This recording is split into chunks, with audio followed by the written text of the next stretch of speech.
Bon, bonsoir à tous. Merci mille fois d'être venu écouter ce que j'ai raconté. Je vais vous parler ce soir de ZML, donc concrètement ce qu'on fait. Pourquoi? Alors je vous préviens, c'est un poilou technique. Donc si vous aimez ça, tant mieux. Si vous n'aimez pas, je ferai en sorte d'un peu arrondir les ongles pour ceux que ça embête un peu. Donc on va commencer par une petite histoire. Du grand duel, en gros, quand on fait de l'AI, c'est-à-dire le training versus l'inférence. Alors, pour, on va dire, en mettre en d'autres termes, pardon? Ah non, j'ai entendu un truc. En d'autres termes, créer un modèle et finalement faire la prod du dit modèle. Alors, c'est deux choses qui obéissent à des règles, ou en tout cas des forces tectoniques assez différentes fondamentalement. Le premier, mostly de la research. Pourquoi? Parce qu'on fait de quelque chose. Ce qui nous intéresse, c'est le résultat. C'est pas tant le process, même si c'est intéressant. Au final, à la fin, on incarne un modèle. Les poids, finalement, c'est le truc qu'on cherche à obtenir. Dans le training, plus, de manière générale, c'est mieux. Si on arrive à avoir plus de compute, plus de data, plus d'informations, globalement, c'est plutôt une bonne chose. Et puis surtout, on privilégie l'itération. On change un peu la roue pendant qu'on conduit, quoi. L'idée, à la fin, c'est d'aboutir à quelque chose. Encore une fois, peu importe comment, on fait de quelque chose. Et pour ça, d'ailleurs, Python, c'est quand même vachement cool. Ça permet d'itérer vite, de bricoler, et on s'en sort. Des fois, c'est un peu galère, mais on s'en sort. Par contre, l'inférence, alors là, c'est une autre paire de manches. Parce que l'inférence, finalement, c'est la prod. Donc l'inférence, c'est, ça pète samedi à 4h du matin, quelqu'un se réveille et doit aller au boulot, ou doit réparer le truc, jusqu'à ce que ça refonctionne. Et donc, pourquoi? Parce que simplement, en inférence, on fait des milliards de fois, on fait des milliards de choses, on peut faire tourner le modèle X fois, et donc il faut qu'à chaque fois, ça marche. En tout cas, la majorité des fois, ça fonctionne. Et dans ce cas-là, moins, c'est beaucoup mieux. Je préfère 100 fois faire opérer des petites choses moins chiantes que des grandes choses très chiantes. On cherche aussi un truc important. Alors, c'est très lié, on va dire, à l'ingénierie de production, mais ce qu'on appelle des latences prédictibles. C'est-à-dire, ce qu'on veut, c'est que le système se comporte de manière qu'on puisse prédire comment le système va se comporter. Donc, que les choses soient flat, et pas que ça aille dans tous les sens, parce que si on peut prédire son comportement, on peut savoir que, globalement, on peut rentrer chez soi et qu'il y a des chances que ça ne pète pas cette nuit. Et pour ça, Python, c'est un peu plus compliqué. Pour tous ceux qui ont eu opéré de la prod, j'en fais partie. En Python, voilà, l'histoire n'est pas si rose que ça. Alors, on peut se poser la question pourquoi on ferait un nouveau framework. Il y en a déjà un paquet en AI. Bon, ils ont tous la particularité, et de manière très pragmatique, d'être en Python. En fait, parce que à chaque fois, dans la dualité inférence ou training, finalement, recherche et production, c'est toujours le training qui va gagner, pour plein de raisons, des bonnes, des mauvaises, mais globalement, les choix techniques vont s'orienter d'abord pour le training avec l'inférence comme on va dire, un regard un petit peu secondaire. Ça se voit dans les modèles open source qui sont réalisés. Globalement, c'est le code de training qu'on peut faire tourner en inférence.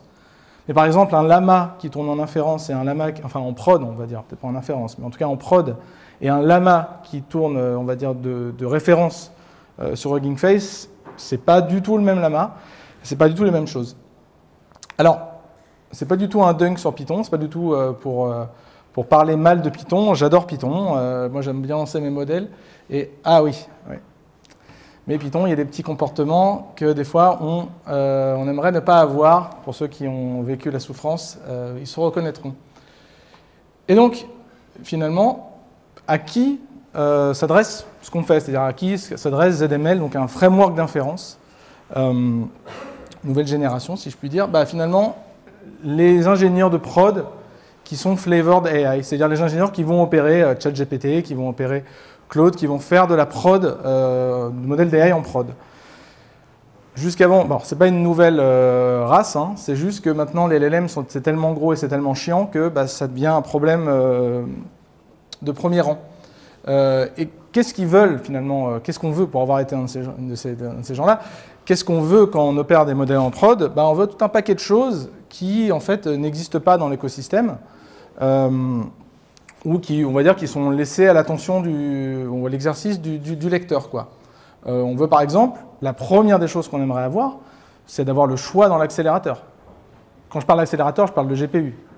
Pourquoi j'irais acheter des GPU NVIDIA qui sont vendus à 91% de marge alors que je peux acheter d'autres accélérateurs qui sont vendus avec pas la même marge, peut-être qui ont des avantages plus intéressants pour moi, mais globalement, je veux avoir le choix on va dire, dans lequel je peux opérer mon modèle.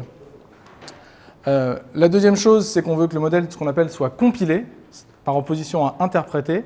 Donc l'idée d'un modèle, c'est qu'on va aller analyser c'est quoi les passes finalement d'inférence et générer en fait un programme qui va tourner de la même manière tout le temps. Ce qui n'est pas du tout ce qu'on aimerait avoir en training, parce qu'en training, on va bricoler, donc on s'en fout de ça. Le temps ne passe pas là-dedans.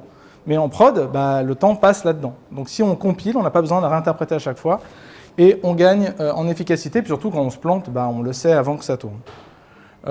Plein d'autres choses, alors là je vous ai mis un petit florilège, mais grosso modo plein de petites choses qui en fait en prod font la différence entre un week-end foutu et un week-end pas foutu, et puis qui rendent la vie un petit peu plus facile, mais qui en training globalement seraient vues plutôt comme des contraintes que comme vraiment des choses qu'on aimerait avoir, mais qui pour le coup en production sont un petit peu des choses indispensables.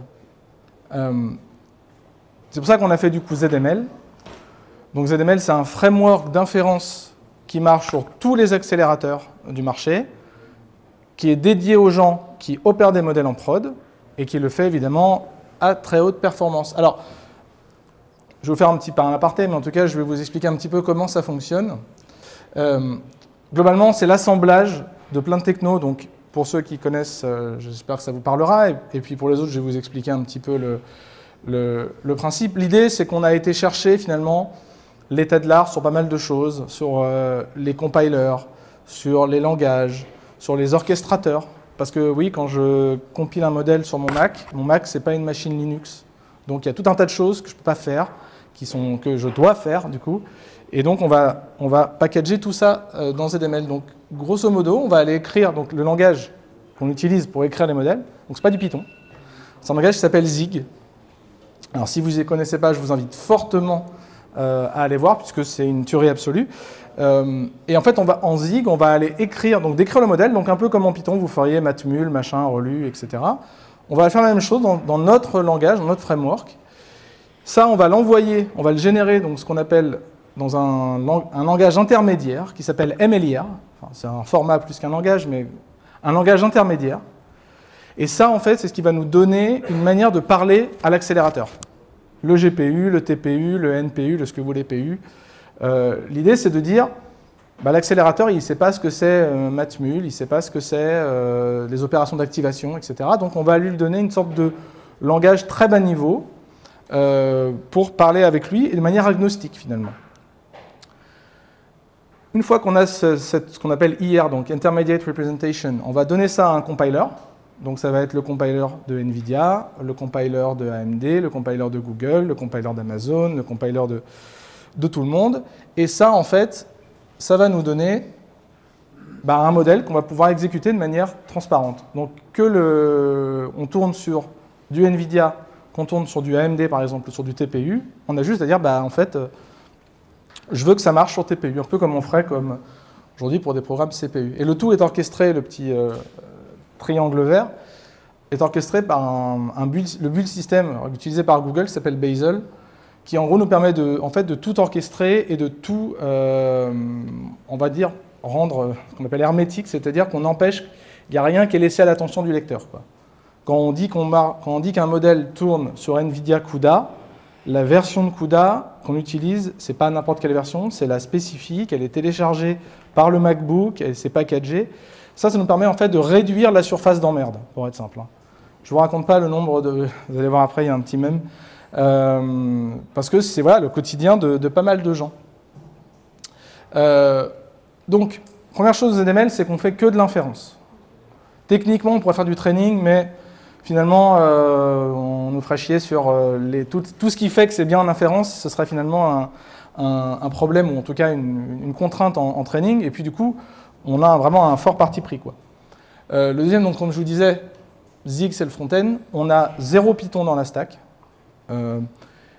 Le code est donc modulaire, évidemment, mais surtout, contrairement au training, l'audience, ce n'est pas la personne qui a écrit le code. L'audience, c'est les personnes qui vont lire le code.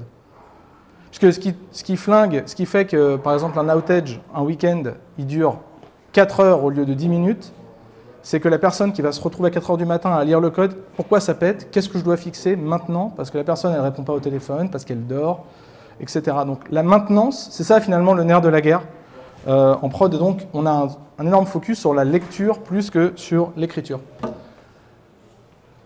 Petit aparté technique, ça ressemble à ça.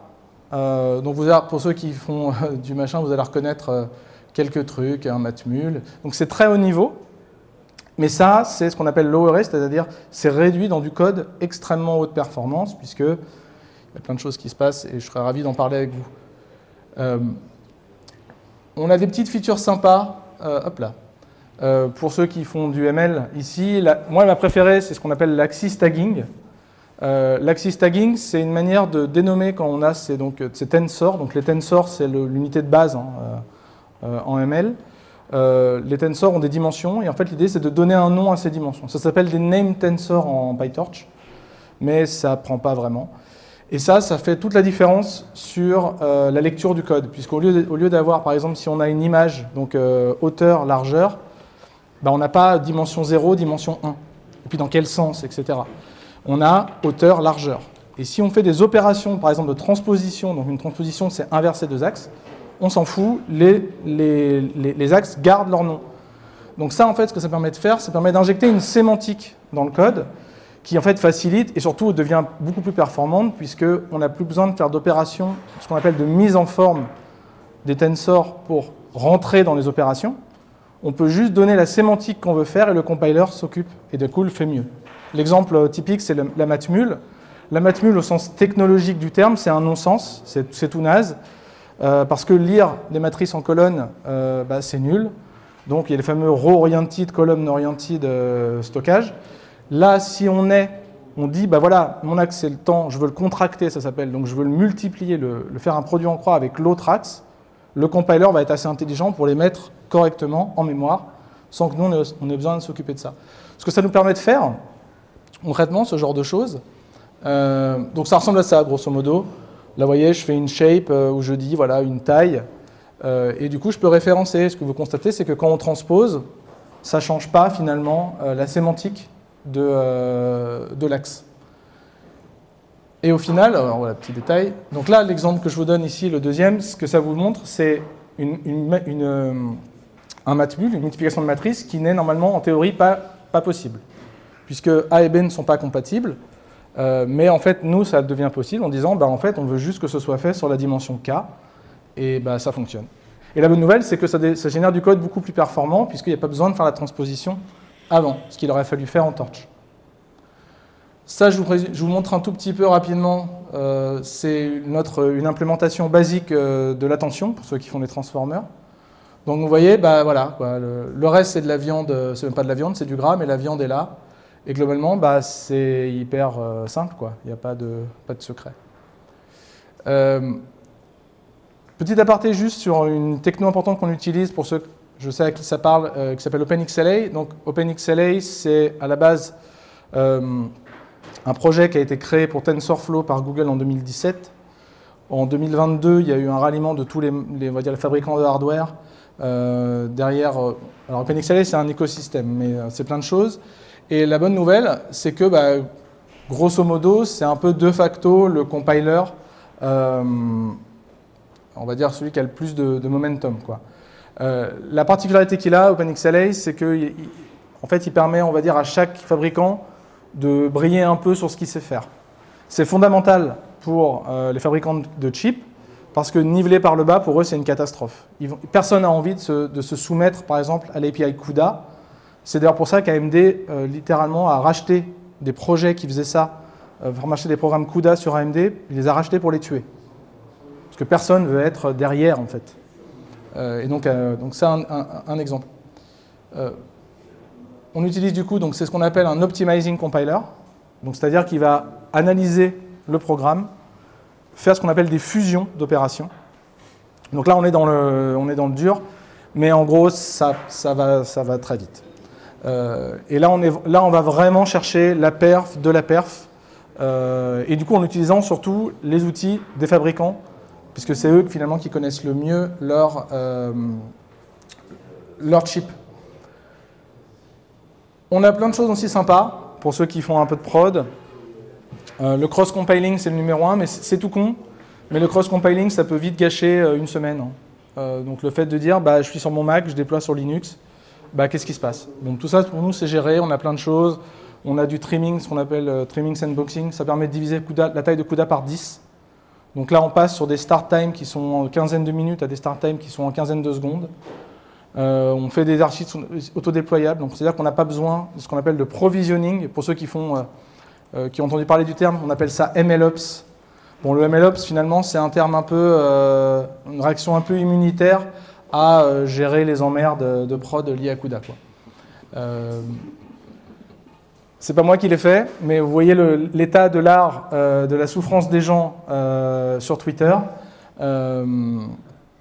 Finalement, c'est ça auquel on se confronte, c'est-à-dire que, ok, c'est super, on a quelqu'un qui nous amène un modèle qui marche, il est super cool, et on n'arrive pas à comprendre pourquoi il faut 3 mois pour qu'on passe de la démo à un truc qui, ne serait-ce qu'est appelable par une autre équipe qui va faire le front-end. Bah voilà, c'est pour ce genre de choses. Finalement, dernier point, l'important pour nous, c'est que, finalement, vu que tout est sandboxé, en fait, on n'a pas besoin de ce qu'on appelle de provisioning. Provisioning, c'est créer l'environnement pour le programme. C'est un terme général, hein. Mais notre, on va dire, signature, c'est que tout est absolument shippé avec le modèle, le CUDA y compris, toutes ces choses-là, pour que ce soit vraiment, on prend, on dépose, ça démarre. Puis surtout, c'est beaucoup moins chiant pour nous, puisqu'on n'a pas 50 versions à gérer de l'environnement. Je vous fais un petit exemple, bon, c'est des command line, mais grosso modo, c'est un MNIST qu'on démarre sur CUDA, sur ROCm. ROCm, c'est la runtime de AMD.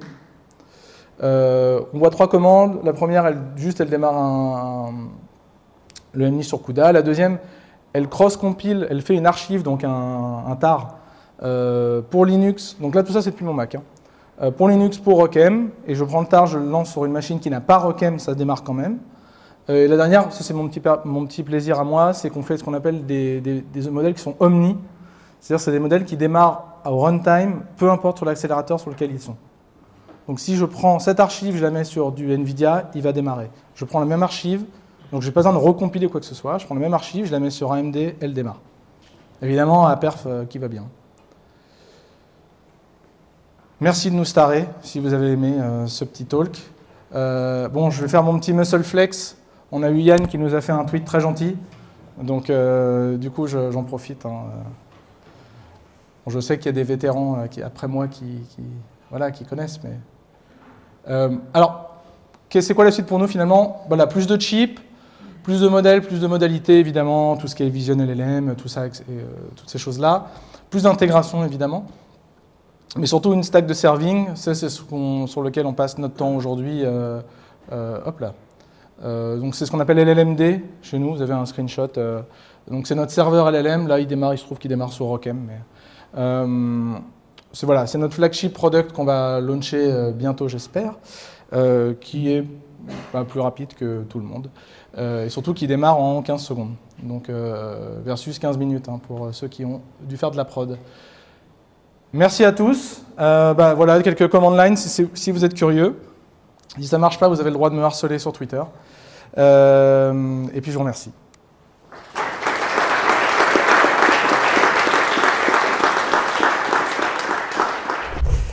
Écoutez, bonjour à tous. Donc, je vais vous présenter aujourd'hui une autre approche en fait qui est un peu plus radicale, qui consiste en fait à entraîner de nouveaux modèles. Donc concrètement, à créer des modèles plus petits, mais designés dès leur conception en réalité pour un certain nombre d'objectifs qu'on va anticiper, qu'on va présenter aujourd'hui.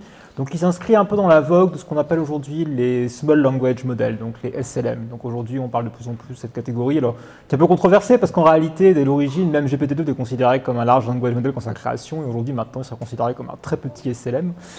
Donc voilà, c'est une catégorie qui est un petit peu floue, mais qui a son utilité, et surtout aujourd'hui quand on commence à parler de plus en plus d'agents, donc le terme aussi il est un peu flou, mais on parle quand même de plus en plus de modèles qui sont utilisés pour des tâches qui ne sont pas conversationnelles, mais qui sont vraiment des tâches de déploiement dans une infrastructure, hein, donc de traiter des données à grande échelle, de gérer plein de séquences d'actions successives.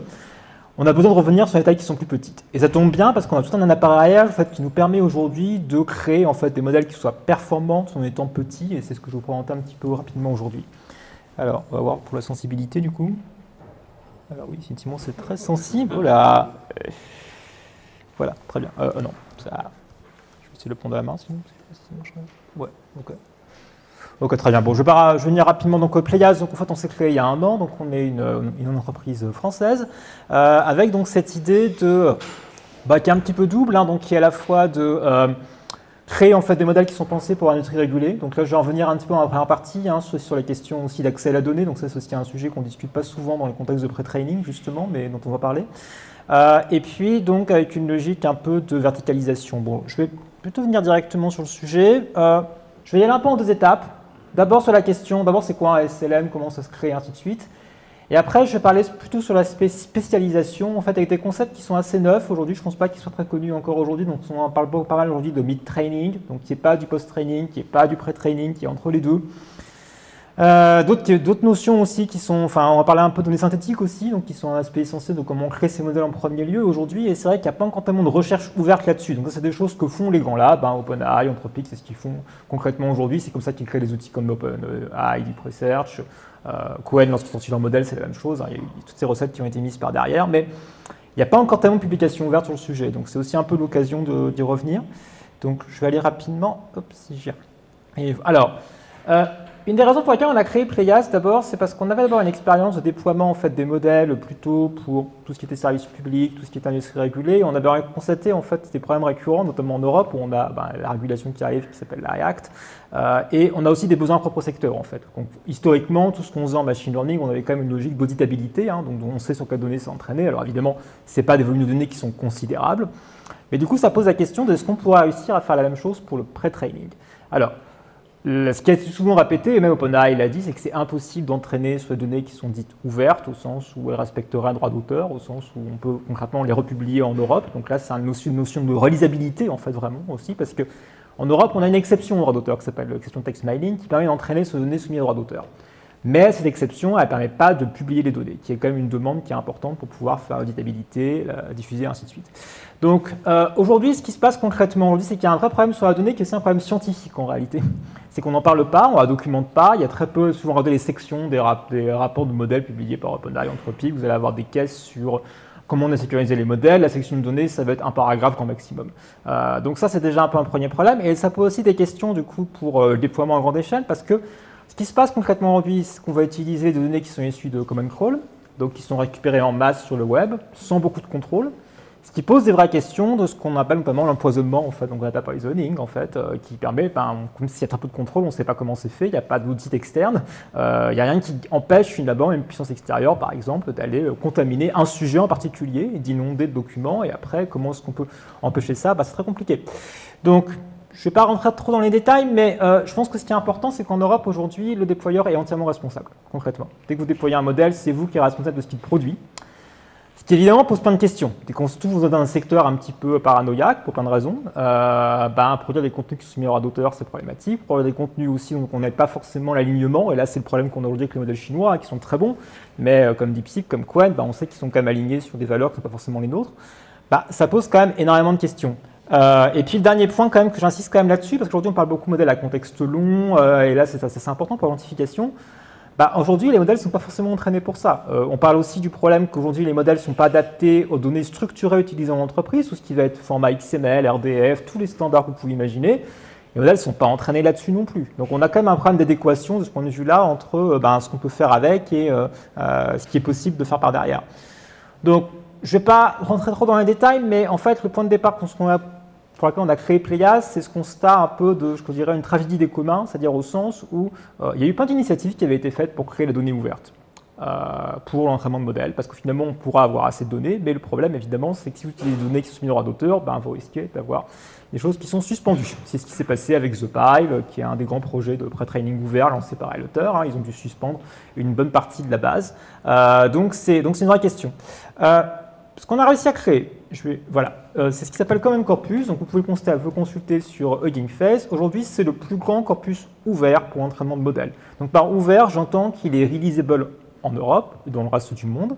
Au sens aussi, vous avez cette colonne qui s'appelle licence, donc qui indique systématiquement à chaque fois la licence ouverte utilisée pour les données. Donc on a récupéré environ 2 trillions de tokens. Alors, ce n'est pas si considérable que ça au sens par rapport au corpus probablement utilisé par OpenAI, Anthropic, on est plutôt entre 15 et 20 trillions.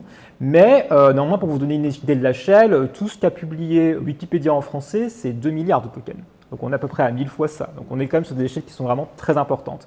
Et ça, c'est rendu possible tout simplement parce qu'en fait, il y a eu toute une histoire en fait, de tous ces mouvements ouverts qui se sont succédés. On a des mouvements d'open data administratifs qui sont en fait, très importants. Tout ce qui va être science ouverte aussi, il y a eu un tournant très important. On a plein maintenant d'articles scientifiques qui sont publiés sur licence libre. Tout ce qui va être domaine public ancien, mais à nouveau c'est pareil, les données devront expirer. Tout ce qui va être au code en open source, toutes ces choses-là en fait sont quantitativement très importantes finalement quand on les agrège. Mais c'est un vrai travail, du coup, un peu de fourmi de réussir à agréger tout ça. Donc aujourd'hui, c'est un peu l'initiative par laquelle on a la plus connue parce que ça a été un des principaux livrables de la iSummit, il y en avait 3, et donc Common Corpus en février dernier à Paris. Et c'est aussi très utilisé aujourd'hui maintenant, c'est un point du corpus qui fait référence pour l'entraînement, justement pour la garantie de pas être retiré, et on sait que le corpus restera là, qu'il a un peu une infrastructure de recherche. Donc Anthropic l'a également utilisé pour une recherche très importante pour la fiabilité des modèles qui s'appelle Transformer Circuit, dont je reparlerai justement après pour la partie mid-training, parce que c'est un peu plein d'hypothèses vraiment importantes sur comment est-ce qu'on peut faire des modèles de raisonnement et comment est-ce qu'on peut jouer sur la spécialisation justement pour augmenter les capacités des modèles, mais aussi pour différents projets de LM en Europe, donc pas seulement une autre. Mais donc du coup, je vais en venir rapidement tout cette étape-là sur justement les modèles qu'on a entraînés. Donc on a créé les premiers modèles aujourd'hui entraînés sur Common Corpus, du coup, qui sont aussi les premiers modèles véritablement auditables au sens où il y a un corpus ouvert, on peut récupérer par derrière. Alors désolé, ça bouge vraiment très facilement. Et on a récupéré, donc on a créé ces modèles en 3 tailles. Ils ont été entraînés à Janzé, donc sur infrastructure publique française. On les a entraînés sur Nanotron, qui est la librairie open source du coup de Hugging Face. Donc c'est vraiment du open everything. Les données sont ouvertes, le code est ouvert et les poids du modèle sont ouverts, diffusés sous format Apache. Et ce qui était assez intéressant, c'est que finalement, on était parti l'idée de faire des petits modèles déjà parce que on ne voulait pas commencer, on n'avait pas forcément les données pour entraîner des gros modèles, mais finalement c'était un assez bon pari parce que il y a eu cette vague aujourd'hui de retour vers des SLM, vers des choses plus frugales, plus utilisables, et finalement on y voit une vraie niche parce qu'aujourd'hui, la plupart des modèles qui existent dans cette taille-ci, c'est tous des modèles chinois en fait. Tous les Quan qui viennent de sortir, et ainsi de suite, ce qui pose quand même des questions ensuite par derrière de l'usage qu'on peut en faire. L'autre raison importante pour laquelle c'est intéressant de pré-trainer, en fait, c'est pour changer un certain nombre de composants du modèle qu'on ne peut pas changer en fine-tuning. Notamment tout ce qui va être ce qu'on appelle la tokenisation. Donc tous les modèles, en fait, ils fonctionnent par... ils ne voient pas les mots, en fait, ils voient des représentations de mots, c'est par des identifiants. Ils découpent en tranches, en fait, le vocabulaire. Et ces tokens, l'inconvénient, c'est qu'il y a un peu une taxe de tokenisation. Concrètement, si vous exprimez en français, vous payez environ 30% de tokens supplémentaires chez OpenAI. Si vous exprimez en hindi, vous payez 2 fois plus de tokens chez OpenAI. Et ainsi de suite. Parce que les tokenizers sont optimisés pour ce qu'on pense être les usagers principaux, qui sont donc en anglais. Donc ça, c'est un élément important parce que ça va jouer ensuite sur la qualité ensuite de génération du texte en différentes langues. Et notamment, un constat qu'on avait fait très vite, c'est qu'aujourd'hui, les SLM, peut-être qu'ils existent, et là, c'est aussi peut-être aussi à cause aussi des techniques qui sont utilisées, distillation un peu agressive, ils sont bons en anglais, mais ils perdent énormément de performance dans d'autres langues, notamment dès qu'on part sur du français, tout ce qui va être les Lama 4B, les Qwen 1.7B, tout ça, on a une vraie perte de performance. Donc c'est aussi un peu l'enjeu d'entraîner directement. L'autre question par derrière, c'est aussi une question écologique. Donc là, on parle beaucoup, évidemment, côté déploiement, je pense que c'est un premier enjeu, parce que l'avantage par des modèles petits, c'est qu'on permet en fait de... ils sont utilisables du coup sur des GPU, ou sur des CPU d'ailleurs, qui sont des petites machines. Et c'est vrai qu'une des grosses questions en fait, aujourd'hui écologiques par derrière, c'est vraiment l'équipement en fait. C'est-à-dire que si on veut commencer à faire de la révolution de l'IA au niveau européen, aujourd'hui, il y a 2% des H100 qui sont en Europe. Et si on voulait scaler ça, évidemment, il faut en équiper plein et ça pose de vraies questions. L'autre question par derrière, c'est aussi l'entraînement. Donc aujourd'hui, je pense qu'on a dû entraîner, comme en plus sur l'énergie nucléaire, en plus, je pense qu'on a dû entraîner un des modèles les plus sobres qui existent aujourd'hui. Donc on a fait les chiffres par rapport à un Lama 3B, donc on est effectivement à moins d'un centième. Donc c'est aussi cet enjeu qui se pose là-dessus. Je vais revenir rapidement sur la suite, voilà. Ok, alors... Maintenant, le point important en fait, et je pense que c'est la raison vraiment qui justifie pourquoi est-ce que c'est intéressant de partir sur des petits modèles aujourd'hui. Parce qu'on a toute une transformation en fait, dans la recherche aujourd'hui, avec ce qu'on appelle les modèles de reasoning, donc tout ce qui sont modèles de raisonnement. Donc là, bon, pensez typiquement R1, vous avez les traces de raisonnement qui expliquent par derrière, qui se branchent aujourd'hui de plus en plus avec du reinforcement learning par-dessus, donc en fait l'idée de pousser des tâches et ainsi de suite, et qui se branchent de plus en plus avec l'utilisation intensive de données synthétiques pour spécialiser les modèles. Donc l'idée vraiment, c'est de jouer sur le fait que, on sait aujourd'hui que les modèles de langue, en réalité, c'est des modèles qui agrègent plein de heuristiques en réalité. Ils agrègent plein de règles, de conventions, de normes qu'ils ont vu passer dans leurs énormes corpus d'entraînement, qu'ils vont réussir à régurgiter. Le problème, c'est qu'il y en a plein. Ce n'est pas forcément ce qui est le plus intéressant.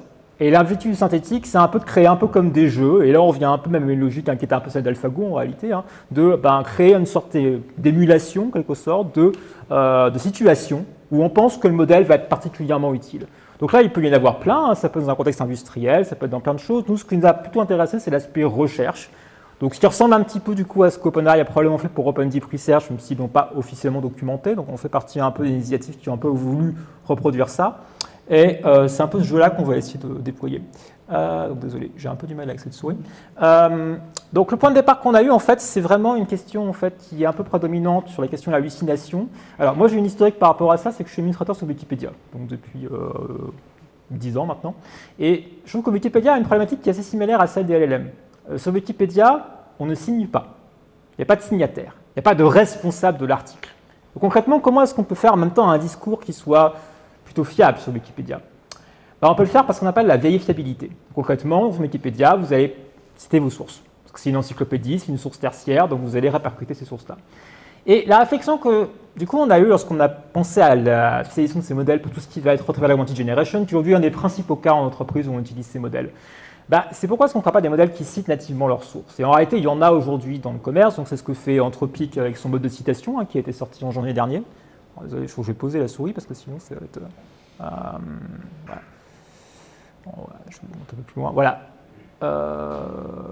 OK. Donc c'est ce qu'Anthropic avait fait pour le mode de citation. Décidément, ouais, c'est vraiment... Voilà. On va y arriver. Donc concrètement, et ça, en même temps, c'est un mode qui alors ça fonctionne bien, mais le problème, c'est que c'est un peu compliqué parce que le problème, c'est qu'Anthropic, c'est toujours une boîte noire, donc les modèles est une boîte noire, mais le processing de la donnée est aussi une boîte noire. Donc concrètement, vous envoyez vos sources, elles vont être découpées en rondelles, ce qu'on appelle du chunking. Bon, là, c'est le classique RAG. Anthropic va faire sa source, va les découper plus ou moins en phrases, mais des fois, ce n'est pas des phrases, c'est super long et ça fait des citations qui sont très longues. Il va indexer ça et ça va faire les citations à la fin. Nous, ce qu'on a eu comme approche un peu plus radicale, mais qui, je pense, va un peu dans le sens de l'idée, mais qui est un peu aussi la vision qu'Anthropic a des agents aujourd'hui, en fait, c'est des modèles qui choisissent leur propre workflow, qui doivent décider eux-mêmes comment ils découpent les choses, comment ils sélectionnent l'information, comment ils la transforment. Donc l'idée un petit peu radicale de, on envoie une référence, alors là, du coup, on a imité justement la logique, la syntaxe de Wikipédia, et le modèle va décider de ce qu'il va citer et de comment il va citer, y compris en faisant des coupures. Donc il peut faire les 3 petits points, du coup, qui vont se glisser par derrière. Je vais revenir rapidement en arrière. Voilà, donc du coup, hop. Donc voilà, donc du coup, c'est la publication qu'on a sortie la semaine dernière, du coup, qui s'appelle, donc c'est la famille de modèles Pléias RAG, avec un assez long rapport technique d'ailleurs, donc je vous invite éventuellement à lire si vous voulez plus de détails, notamment sur la partie mid-training, synthétique, etc. Donc on a appelé ça Even Small Reasoners through Quality Sources. Et donc aujourd'hui, on a évalué évidemment les modèles qui sont aujourd'hui à l'état de l'art en fait sur les principaux benchmarks de RAG avec des performances comparables avec des modèles qui sont environ 10 fois leur taille. Ce qui n'est pas très étonnant, on va dire, si on rentre vraiment dans une logique de spécialisation. Et ça, je pense que c'est vraiment l'élément important. Vous en avoir plein d'autres sorties comme ça, d'autres entreprises, pas forcément nous, mais qui vont montrer que soudainement, parce qu'on applique ces recettes-là, les modèles, en fait, ils sont super bons à gérer des tâches très précises. Donc, hop, je vais revenir rapidement. Donc voilà, bon, là, c'est des évaluations, je ne vais pas revenir non plus. Je vais rentrer un peu plus en détail, par contre, de comment est-ce qu'on a fait ça, du coup. Parce que je pense que c'est un peu le sujet le plus intéressant. Donc, c'est ce qu'on appelle le mid-training aujourd'hui. Donc, concrètement, aujourd'hui, lorsque vous faites des modèles, il y a ce qu'on appelle le pré-training. Donc là, vous en donnez des données en vrac. Donc, il n'y a pas de logique, il n'y a pas de structuration. Parce qu'on fait du post-training, vous envoyez des données avec des instructions structurées. Donc là, ça peut être la conversation, ça peut être plein de choses. Des exemples de code, etc. Vous n'en mettez pas tant que ça, généralement. Et la différence aujourd'hui avec ce qu'on appelle le mid-training, en fait, c'est que vous allez mettre beaucoup de données. Et ça marche particulièrement bien sur des petits modèles, parce qu'en fait, finalement, on réapplique un peu ce qui s'appelle les lois de Chinchilla, donc pour l'entraînement des modèles. Si vous voulez que le modèle soit bon, soit vous avez beaucoup de paramètres, ce qui n'est pas votre cas, soit vous allez mettre beaucoup de données. Et en réalité, ça fonctionne encore mieux sur des tâches. Si vous montrez plein d'exemples au modèle, Il va y avoir une assimilation en fait, de la logique contenue derrière ces tâches-là. Et le modèle va se réagencer par rapport à ça. Et donc, ce qu'il faut faire, c'est un peu une logique un peu d'émulation. Donc, il faut créer une sorte d'émulation de c'est quoi la situation, en fait, où on va faire de la recherche. Donc, on va se générer plein d'exemples avec des questions synthétiques qui vont être envoyées à une grosse base de données, qui vont ensuite générer des exemples de texte auxquels on va apporter une réponse et ainsi de suite. Et on va aussi générer surtout, et là, ça rejoint un peu ce qui fait un peu pas mal d'approches plutôt vraiment d'agents classiques. Hein. En fait, on crée des mécanismes adversariaux, en fait, des contraintes, des obstacles finalement que le modèle doit savoir résoudre parce qu'on va anticiper qu'elles vont arriver en production. Notamment, on va s'amuser à volontairement traduire les requêtes dans une langue ou dans une autre parce qu'il doit pouvoir jongler avec le language featuring. On va volontairement utiliser des sources avec de l'OCR bruité parce qu'à nouveau, c'est des choses qu'on va volontairement croiser aussi en production. Donc, on a toutes ces choses-là en fait qu'on a développées par derrière. Et l'autre point qui me semble assez important, c'est tout ce qui va être design du reasoning. Alors, on ne voit pas du coup. Bon, c'est pas grave. Avec une logique en fait qui est un peu en entonnoir. Et ça, je pense que c'est vraiment important parce qu'aujourd'hui, il y a pas mal de projets qui ont essayé en fait d'entraîner des petits modèles sur les traces de R1 par exemple, donc sur un énorme modèle. Ça fonctionne pas bien. Le modèle, il hallucine, il se débrouille pas, il se perd. Aussi, les traces de raisonnement sont trop longues, trop complexes, trop perdues. Ce qui est intéressant, c'est plutôt un peu de structurer le reasoning. Et notamment de commencer par jouer une phase en fait, où le modèle va commencer à explorer les possibilités, parce que c'est comme ça qu'il génère en fait, du texte à chaque fois. Il va commencer par devoir explorer différents paths de génération et ensuite converger vers des choses qui sont de plus en plus structurées. Donc un peu une logique aussi de répétition, de convergence là-dessus, mais là c'est vraiment un domaine qui est actif dans la recherche aujourd'hui. On n'a pas encore vraiment les réponses sur ce qui fonctionne bien aujourd'hui pour faire de ce qu'on dira du design de reasoning. Le point qui me semble important, ça va être le petit graphe que je vais vous montrer. Bon, c'est toujours bien de montrer un petit graphe d'entraînement du coup lorsqu'on présente des modèles. Celui-là, je l'aime bien du coup parce que en fait, c'est le résultat de plein de tests. Hein, donc ça durera pendant des mois de réussir à ce niveau-là. Et en fait, ce qui est assez intéressant, c'est qu'avec l'intégration des traces de raisonnement telles que je vous ai présenté juste avant, ce qui a été assez marquant, c'est que dans les premiers tests d'entraînement, en fait, il y a toujours une saturation. Et ça, c'est le problème classique avec les petits modèles. Hein. C'est-à-dire qu'il y a toujours un moment où, OK, on a l'impression qu'il ne peut plus assimiler, hein. Il est coincé et il ne pourra pas récupérer de nouvelles données, on pense qu'il n'a pas assez de paramètres, ainsi de suite. Ce qui était très différent avec ce run final, du coup, les derniers runs qu'on a fait, c'est qu'avec cette logique de raisonnement, toujours une capacité du modèle un peu à auto-progresser. Parce qu'il commence à intégrer un peu une logique interne de ressassement, de revisitation finalement de ce qu'il a pu voir et d'intégration de raisonnement structuré par derrière, donc qu'il arrive à traiter. Yep. On va y arriver. Voilà. Maintenant, pourquoi est-ce qu'on fait ça? Pourquoi c'est important de faire des petits modèles? 2 minutes, c'est ça? Ouais. Ok. Parfait, c'est bien, j'arrive à la fin. D'abord, première question. C'est une question d'infrastructure, tout bêtement. Donc concrètement, c'est parti des petits modèles, et là c'est un peu la même question que la quantisation pour d'autres choses. Donc là, je dirais qu'on pourrait dire que c'est un peu une sorte de quantisation vraiment très dirigée au sens où on a une tâche précise qu'on veut réaliser et on veut que le modèle fasse que ça, et c'est important. Le point important, c'est déjà que ça rend les modèles, ça rend en fait même des consumer GPU en fait, utilisables pour des tâches intensives. Et là, c'est avec le RAG, on est une. On a besoin de mettre beaucoup de données en entrée. Si en plus on va avoir un peu de raisonnement et de citation par derrière, ça fait des textes qui sont relativement longs, donc on a besoin finalement de réponses qui sont relativement rapides.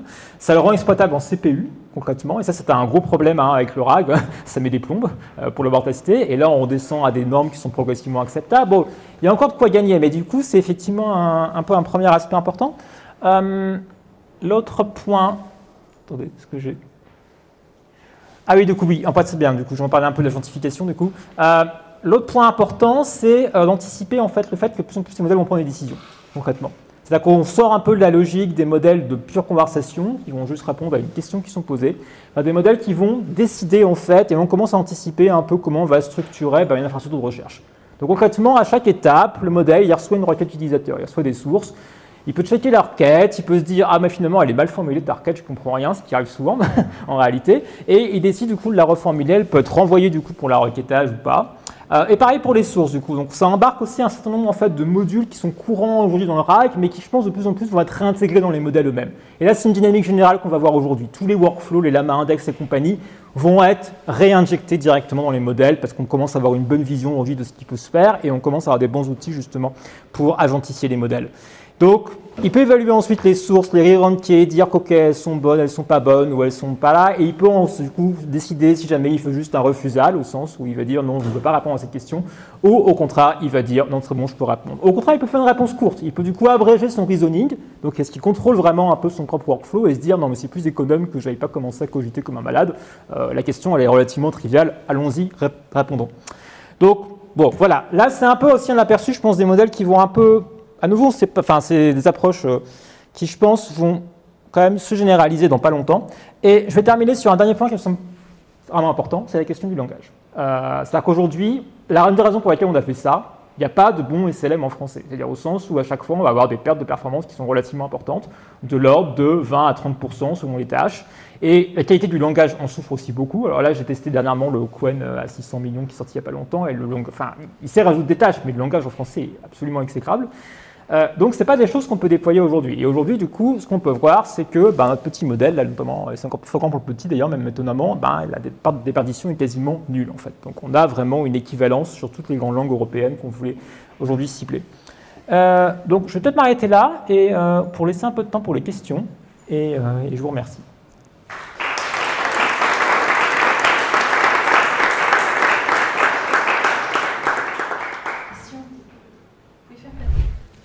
Bonsoir à tous, merci d'être venus écouter ce que j'ai raconté. Et donc aujourd'hui, moi je vais parler de modèles pour générer de l'audio et pour pouvoir faire ça en temps réel, idéalement on-device, donc sur un téléphone ou sur un laptop. Et donc voilà, c'est ce que je vais présenter aujourd'hui. Alors pourquoi est-ce qu'on a envie de faire ça? Là, je vais commencer par donner deux exemples d'applications à ce type de modèle, qui sont deux choses sur lesquelles on a travaillé chez Qtile et qu'on a publié pendant cette dernière année. Le premier, c'est de faire de la traduction automatique simultanée. Donc ça veut dire que le modèle en fait, va traduire ce que l'utilisateur dit en temps réel. Donc j'ai une petite vidéo. Alors voilà, sans le son. Ça marche moins bien. Mais en gros, donc là l'idée c'est vraiment de faire de la traduction simultanée on-device et donc en temps réel. Alors, yes. Merci.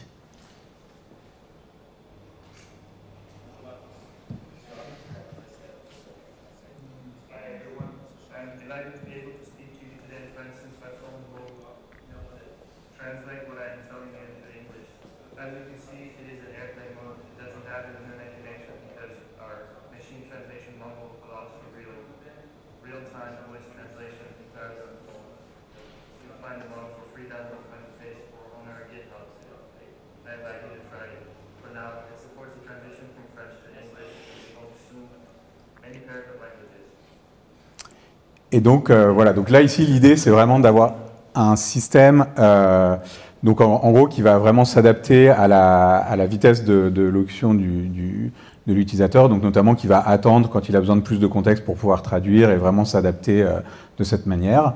La deuxième, et donc ça implique d'avoir un modèle qui peut à la fois prendre du son, de l'audio en input et générer de l'audio de manière simultanée. La deuxième application où il faut être capable de faire ça, c'est pour tout ce qui est agent de conversation. Parce que donc là, la plupart des agents de conversation auxquels on est utilisé, en général, ça repose encore sur des tours de parole. Donc ça veut dire que l'utilisateur va poser une question. Là, l'agent va attendre, enfin, ou l'assistant va attendre en général 1 seconde ou 2 pour s'assurer que l'utilisateur est bien fini et va commencer à générer la réponse. Et si l'utilisateur commence à tousser ou à parler à quelqu'un d'autre, l'assistant va s'arrêter immédiatement parce qu'il n'est pas capable à la fois d'écouter et de parler en même temps. Ce qui est très frustrant à utiliser, et notamment parce qu'en fait, une vraie conversation entre deux humains, ça ressemble pas du tout à ça. Il y a beaucoup d'overlap en fait entre les différents speakers. Pour différentes raisons. Donc, la première, ça va être d'interrompre quand on a besoin d'interrompre l'utilisateur. Par exemple, ça peut être de terminer une phrase, ça peut être... la deuxième, ça va être aussi tout ce qu'on appelle back-channeling. Donc, ça va être d'acquiescer, donc de faire des choses comme OK, I see, qui montrent qu'on reste engagé dans la conversation. Et donc, ça, c'est quelque chose que les modèles, que les assistants actuels, en fait, ne supportent pas du tout. Et donc, nous, qu'on a voulu essayer d'émuler en fait avec avec ce deuxième projet donc, qui s'appelle Moshi. Et donc là, dans la deuxième vidéo, ce que vous allez voir, c'est deux versions de Moshi qui se parlent l'une à l'autre et qui tournent pareil sur les deux laptops que vous voyez. Toujours parce qu'on est on-device aujourd'hui.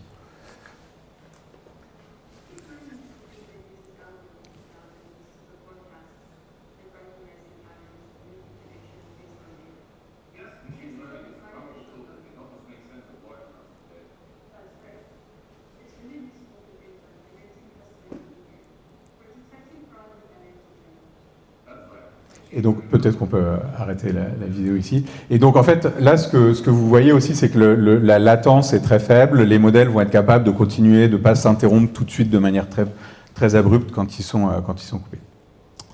Alors, comment est-ce qu'on fait ça? Alors, en pratique, vraiment juste une petite slide pour peut-être les quelques personnes qui ne sauraient toujours pas ce que c'est qu'un LLM. Donc un LLM, voilà, c'est très simple, hein, ça prend un contexte en input, donc en général une séquence de tokens.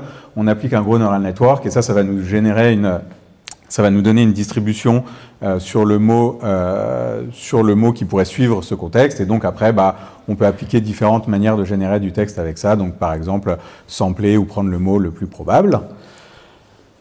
Donc, est-ce qu'on pourrait faire ça pour générer de l'audio et donc tout simplement, finalement, remplacer le texte par de l'audio. Donc prendre de l'audio, mettre un gros language model et générer ce qui pourrait arriver après. Si on fait ça naïvement, malheureusement, c'est assez compliqué de générer du texte en temps réel et de manière efficace. Parce que, donc, par exemple, si on prend de l'audio, donc si on prend une phrase comme Qt is an AI lab based in Paris, en texte, c'est à peu près 8 tokens. Bon, ça dépend du tokenizer, hein, mais mettons que ce soit 8 tokens avec notre tokenizer. L'audio, en fonction de la vitesse à laquelle on parle, ça va être quelques secondes, mettons 3 secondes. Et donc, si on échantillonne notre signal à 16 kHz, ça veut dire qu'il faut qu'on prédise 48 000 valeurs. Donc, ça veut dire qu'il faudrait qu'on fasse 48 000 forward passes dans notre neural network pour être capable de générer cette phrase. Donc, vous vous doutez bien que ce n'est pas trop possible de générer de l'audio comme ça, notamment parce que ça nous demanderait de faire à peu près 6000 fois plus de prédictions que pour générer en gros la même chose que du texte. Alors, c'est pas tout à fait vrai que c'est pas possible. Il y a eu quelques papiers qui ont essayé de faire ça comme ça. Ça marchote, ça génère quelque chose qui ressemble à de l'audio, mais évidemment c'est extrêmement lent et donc ça prend plusieurs minutes, voire plusieurs heures pour générer quelques secondes d'audio.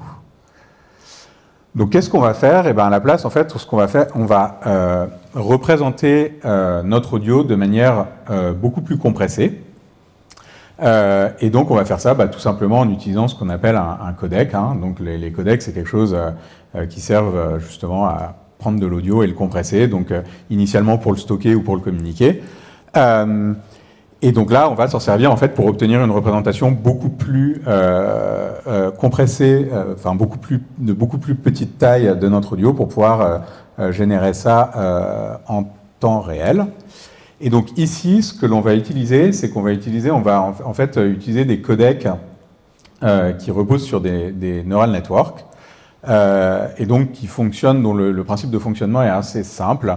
En gros, ce sont des auto-encodeurs qui prennent l'audio en input, donc en général, c'est basé sur des convolutional neural networks. Donc ça nous donne des représentations de l'audio. Donc en général, il y a les neural networks, les CNN qu'on utilise font en sorte qu'on sous-échantillonne le signal.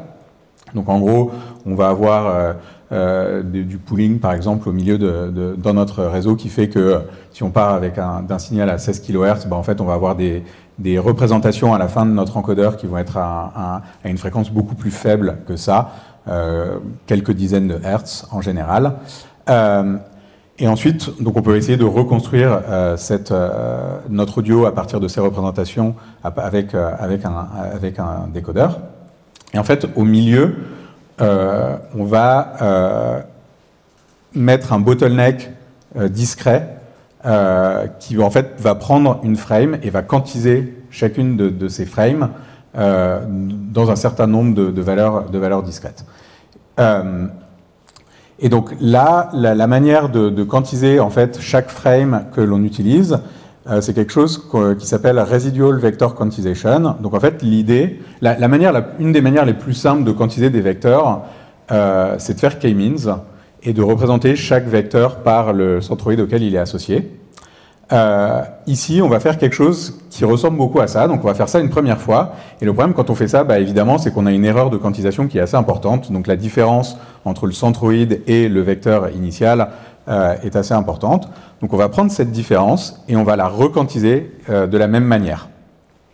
Donc ça va nous donner une deuxième valeur discrète qui calcule quelque chose de plus précis, une représentation plus fine. Et on peut appliquer ça successivement, donc en pratique 8, 16, 32 fois, pour obtenir une représentation de plus en plus fine de notre signal. Et donc, une fois qu'on a ça, ça nous donne en fait une espèce de version de token discret qui représente notre audio et du coup qu'on peut utiliser en fait pour faire du language modeling standard. Alors, quelques petits détails quand même qui sont importants de discuter. La première chose, c'est que si on prend juste l'audio, les tokens qui viennent d'un codec, ça va pas très bien marcher de faire du language, de faire du language modeling directement sur ces représentations. Et notamment, en fait, ce que le modèle va générer, c'est quelque chose qui ressemble beaucoup à de l'audio. Donc, quand on écoute, ça ressemble à de l'audio, mais il n'y a absolument aucune cohérence et aucun contenu sémantique. Donc, en gros, c'est quelque chose qu'on appelle babbling. Donc, quand on écoute vaguement, ça ressemble un peu à de la parole, mais en fait, il n'y a absolument aucune cohérence. Et donc, en fait, pour résoudre ce problème, quelque chose qui a été proposé dans le passé, c'est de rajouter un deuxième type de token qui ne va pas venir d'un audio codec, mais qui va venir en fait de modèles self-supervised qui ont été appris sur l'audio, donc un peu comme des BERT modèles, mais pour des signaux continus. Et donc, on fait de la même façon, on prend les représentations à la fin du réseau, on les quantise, et ça nous donne à nouveau des tokens discrets. Et donc, on peut combiner si on combine maintenant ces deux types de tokens, on arrive à générer du texte cohérent. Et donc, c'est ce qui était proposé par le passé. Ici, nous, ce qu'on va faire, on a fait des choses assez différentes par rapport à ce qui existait. Et donc, notamment, en fait, on a développé notre propre audio codec pour deux raisons. Donc, la première, c'était pas pour ne pas avoir cette distinction sémantique token et acoustique token. Et la deuxième, c'était aussi parce que la plupart des codecs existants travaillaient à des fréquences trop élevées pour pouvoir vraiment faire du temps réel, donc typiquement 50 Hz. Et donc ça veut dire qu'il faut quand même, pour générer une seconde d'audio, il faut faire au moins 50 prédictions, ce qui peut être un petit peu challenging en fonction de la taille du modèle. Donc c'est pour ça qu'on a développé notre propre audio codec qui s'appelle MIMI, et donc en fait, qui a une fréquence de 12,5 Hz, donc ce qui permet d'avoir moins de prédictions par seconde à faire. La deuxième différence, c'est qu'en fait, on a pris ces semantic tokens qui viennent d'un modèle self-supervised, et en fait, on les a distillés dans le premier codebook de notre audio codec. Donc, en fait, dans la première représentation, la représentation la moins fine en fait de notre codec, et ensuite, on a appliqué RVQ sur les autres de manière standard pour obtenir nos autres tokens. Et donc pour chaque pas de temps, nous avons donc 8 codebooks, donc ça veut dire 8 tokens à prédire. Pour chaque codebook, ça prend ses valeurs parmi 2048 valeurs possibles. Et donc ça nous donne un codec qui a une compression, qui compresse le signal audio à peu près 1,1 kilobits par seconde, ce qui est assez faible. La plupart des codecs standards à ce niveau de compression donnent quelque chose qui est absolument impossible à écouter. Ok, donc maintenant qu'on a une représentation de notre audio en token discret, on peut a priori juste appliquer tout ce qui a été fait en LLM, donc prendre un transformer et appliquer, faire de la génération autorégressive de ces tokens audio. Le problème quand on fait ça, c'est que même si on a fait tous les efforts qu'on pouvait pour réduire le nombre de tokens pour chaque seconde, qu'il fallait à chaque seconde, il nous reste quand même 8 tokens 12 fois et demi par seconde à générer, ce qui fait à peu près 100 tokens par seconde, enfin, donc à peu près 30 000 tokens pour 5 minutes de conversation. Et donc encore une fois, vous voyez qu'assez vite, si vous voulez avoir des conversations qui durent un petit peu, ça devient assez compliqué d'être capable de générer ça en temps réel, surtout si vous voulez le faire on device. Donc on a proposé une deuxième modification de l'architecture qui va être sur la manière dont on va générer en fait cette séquence de tokens audio. Donc une solution un peu naïve à laquelle on pourrait penser, c'est dire en fait maintenant je vais juste générer tous les tokens qui correspondent à un pas de temps particulier en parallèle. Donc je vais les prendre pareil en parallèle, je vais faire un pooling. Ça va me donner une représentation comme input de mon transformer. Et ensuite, je vais avoir, par exemple, 8 projection head en output de mon transformer et je vais générer mes 8 tokens audio en parallèle. Le problème, quand on fait ça, c'est qu'on perd la dépendance entre les différents tokens d'un time step particulier. Et donc, la qualité audio est fortement dégradée quand on fait ça. Donc, ce qu'on a fait, nous, c'est de proposer, en fait, d'utiliser 2 transformers. Donc, le premier, en fait, qui est le temporal transformer, qui fonctionne exactement comme je l'ai dit. Donc, il va prendre comme en entrée une représentation qui correspond au pooling de tous les tokens d'un pas de temps particulier. Et donc, ça, c'est le gros transformer qui va capturer le contenu de la conversation, etc. Et ensuite, plutôt que générer directement les tokens en sortie, ce qu'il va faire, c'est qu'il va y avoir un deuxième transformer beaucoup plus petit, donc en pratique à peu près 10 fois plus petit que le gros transformer, qui lui va prendre juste en input la sortie du gros transformer et qui va générer de manière autorégressive les 8 tokens qui correspondent à un pas de temps particulier. Et donc en fait, quand on fait ça, on n'a jamais de longues séquences. Donc par exemple, si on a 5 minutes de conversation, on n'a jamais de séquence de 30 000 de long à gérer parce que le gros transformer va juste avoir une prédiction par pas de temps et le petit transformer aura seulement 8 prédictions, des séquences de taille 8 à générer.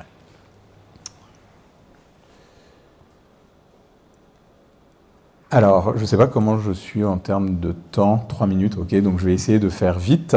Donc là, ce que je vous ai présenté, c'est en gros, c'est comment, c'est un peu l'équivalent de GPT, GPT-3, et donc ça nous donne un modèle de continuation d'audio, ce qui est pas mal, mais ce qui n'est pas encore un modèle qui nous permet de faire du dialogue ou de faire de la traduction simultanée. Et donc notamment parce que si on applique exactement ce qui était fait pour passer de GPT à ChatGPT, mais dans un contexte audio, la version naïve, ce serait de dire je vais avoir des tours de parole et puis donc je vais encoder en gros la question de l'utilisateur et puis ensuite une fois que j'aurai détecté que l'utilisateur a terminé de parler, donc ça déjà c'est un premier problème qui est beaucoup plus compliqué à résoudre que ce qu'on imagine. Je vais générer la réponse et puis à nouveau une fois que avec le modèle, donc comme la même séquence, et puis à nouveau, quand j'aurai fini de générer la séquence, je reprendrai à nouveau l'input de l'utilisateur. Donc ça ne permet pas de faire d'overlap entre l'utilisateur et l'assistant, ça ne permet pas de bien gérer les interruptions, parce qu'il faut générer justement les tours de parole avec un modèle externe qui dit quand est-ce que notre modèle doit modéliser en fait sa réponse par rapport à à ce qui vient de l'utilisateur et qui en fait sont des problèmes qui n'existent pas en texte. Et donc nous, ce qu'on a proposé de faire pour pouvoir gérer ce cas-là, en fait, c'est quelque chose de très simple conceptuellement. C'est tout simplement de prendre deux streams en entrée de notre transformer. Le premier qui va être le flux audio de l'utilisateur et le deuxième qui va être le flux audio de ce qui est généré par le modèle. Et donc, en particulier, qu'est-ce que ça veut dire? Ça veut dire qu'à chaque pas de temps, le modèle va prendre ce qui de l'audio de l'utilisateur et va générer quelque chose. Bien sûr, ça peut être du silence quand le modèle estime qu'il ne doit pas parler parce que c'est l'utilisateur qui est en train de parler. On a rajouté un troisième stream qui correspond au texte de ce qui est généré par le modèle. La raison, c'est parce que ça aide beaucoup au transfert de knowledge en fait du modèle. Tous nos modèles commencent par être pré-entraînés sur du texte avant d'être entraînés sur de l'audio. Et donc le fait d'avoir de générer aussi le texte qui correspond à l'audio, ça aide beaucoup le modèle à utiliser en fait ce qu'il avait appris via le texte. Attention, ça ne veut pas dire qu'on génère le texte puis l'audio. Les deux sont vraiment faits en parallèle. Et donc cette architecture nous permet aussi évidemment de faire de la traduction simultanée, sauf que là, dans ce cas-là, l'input, ça va être ce que l'utilisateur est en train de dire et le modèle donc, va générer ce qui correspond à la traduction. Alors je vais passer rapidement sur ça. Donc voilà, l'architecture de manière générale, c'est d'avoir ces trois streams qui correspondent à l'audio de l'utilisateur, à l'audio du modèle et au texte du modèle. On représente l'audio en fait de manière discrète en utilisant un codec et après on utilise un large language model avec ce petit trick d'avoir deux modèles pour générer de manière plus efficace. Et donc on a appliqué ça pour faire de la traduction simultanée. Donc là, quelques résultats rapidement, mais après je vais essayer de faire une démo. Donc là, on compare notre modèle à des modèles offline. Donc eux, pour le coup, attendent que l'utilisateur ait fini de parler. Donc en fait, on tout l'input de l'utilisateur pour traduire. Donc évidemment, c'est beaucoup plus simple parce qu'ils ont beaucoup plus de contexte. Et on voit que malgré tout, notre modèle est quand même assez compétitif avec tous ces modèles de traduction. Et donc là, la métrique qu'on reporte, c'est l'ASR bleu. Donc en fait, on prend la génération du modèle, on la transcrit avec un modèle d'ASR, et ensuite on calcule le bleu, qui est une métrique standard de traduction automatique. Et donc, on a aussi évalué notre modèle contre essentiellement ce qui est le seul autre modèle qui fait de la traduction simultanée, qui est le modèle Seamless de Meta. Et donc on a demandé après à des utilisateurs, à des annotateurs humains d'évaluer la qualité de la traduction ainsi qu'à quel point la traduction est naturelle. Et donc ça c'est quelque chose d'assez important, donc d'avoir le modèle qui est capable de faire les pauses au bon moment, pour attendre voilà, le contexte, d'avoir une génération qui est fluide, un audio de bonne qualité, etc. Et donc ce qu'on peut voir, c'est que notre modèle obtient des scores, donc c'est des scores de 1 à 5 qui sont largement meilleurs que ceux de Meta et qui se rapprochent en fait pas mal surtout de traducteurs, enfin d'interprètes humains. Donc voilà, une conclusion rapide. Donc en fait, comment est-ce qu'on fait pour générer de l'audio de manière efficace on-device? D'abord, on commence par compresser l'audio avec un codec, un neural codec. Ensuite, on fait une espèce de génération hiérarchique pour être capable de générer ces multiples tokens par pas de temps de manière efficace. Et puis, notre modèle est capable de générer plusieurs streams, enfin de modéliser plusieurs streams en parallèle, ce qui permet de faire plein d'applications telles que la traduction simultanée et les conversations. Et donc tout ça est décrit dans des papiers qu'on a publiés. Nos modèles sont open source sur notre GitHub. Le code de l'inférence, etc. Tout est là et on a récemment même open sourcé une codebase pour pouvoir fine-tuner Moshi, donc qui est notre agent conversationnel. Et donc je vais essayer de faire une démo parce que chez QTI, on aime bien les démos. Et donc, j'espère que vous allez pouvoir entendre ce que je raconte en anglais.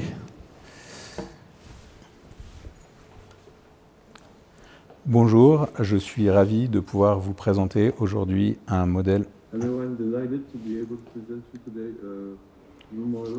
de traduction automatique simultanée qui tourne sur téléphone en temps réel.